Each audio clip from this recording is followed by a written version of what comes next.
Welcome back to another video on the '07 SI. As you can see, front bumper's off. I'm trying to figure out what's going on with why this fender specifically is rubbing like crazy. Well, if you look, I don't know if you can really see it on camera, this corner is substantially further in than it's supposed to be. And then if you look right here, this is supposed to be behind and in between the headlight bracket and the mounting point here. And that's on both sides, or like that. Also, the headlight bracket on this side looks like it's bent a little bit, but that should be fine. I should still be able to use it. It's also missing the screw on top here for both headlights, so technically the fourth screw. This one's in, the one on the bottom's in on the bracket, or bumper bracket. The side one's in on the bumper bracket. It also has one that goes through the bottom, if you can see right there where my finger is, into the headlight assembly itself. This one does not have said screw in between headlight assembly and bracket. As you can see, she's very loosey-goosey. So, headlights are going to come out, brackets are going to come out. I'm going to try and get the fenders lined back up the way they should. Ooh, excuse me.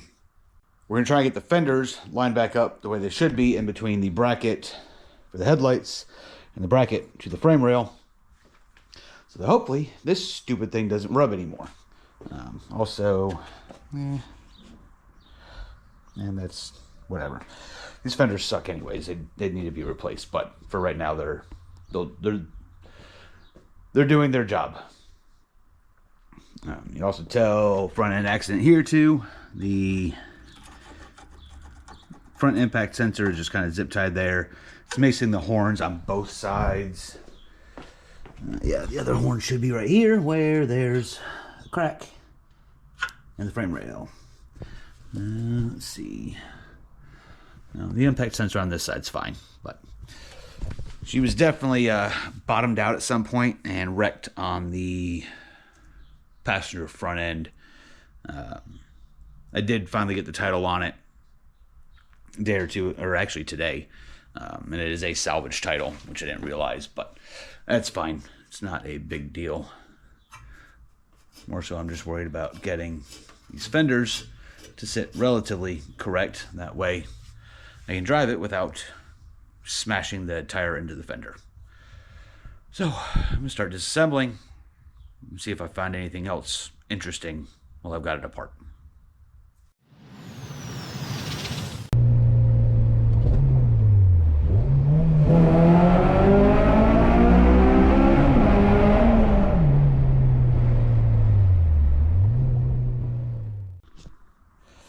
Got the fenders back connected, so a lot more solid than it was on both sides. This was a pain.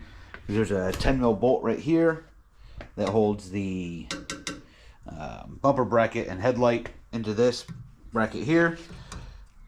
But since this wasn't in place, I had this chunk of the fender outside of that bolt.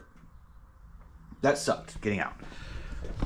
Not really hard, just more of an annoyance because I can't put a socket on it. I had to use a wrench and half a turn at a time, if that, for both sides. But got them out, got them back on. I'm going to throw you on a time lapse, and we'll get this front end put back together with all the bolts in it. As like I said, this passenger side, it didn't have this bolt here on the bumper bracket to the headlight. So it was just kind of flopping around and doing whatever it wanted. I've already found extra bolts to connect it to the fender as well, instead of just the core support like it was before. So, like I said, time lapse time.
That's a lot more solid than it was.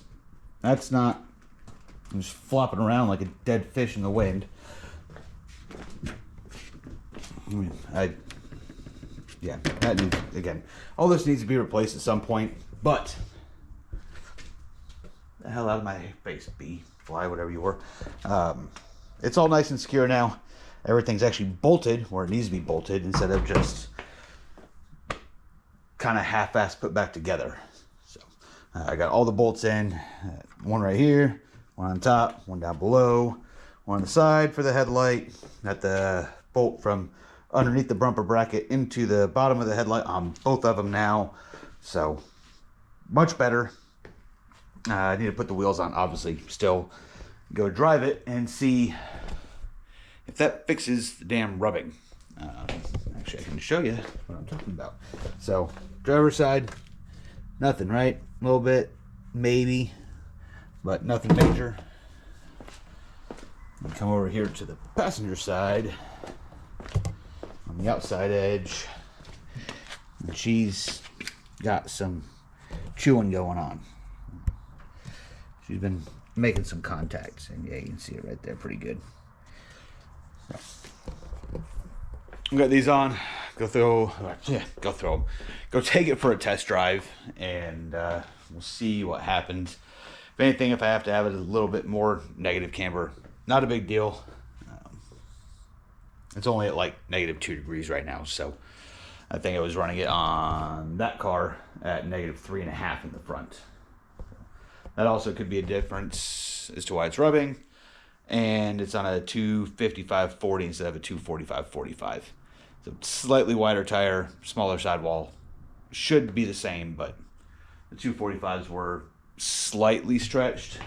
This isn't the 245, but you're going to see how that's not completely flat on there. The 255 is a very square tire to wheel setup. But let's see what happens, and I'll let you know. So, it is still rubbing, not nearly as bad.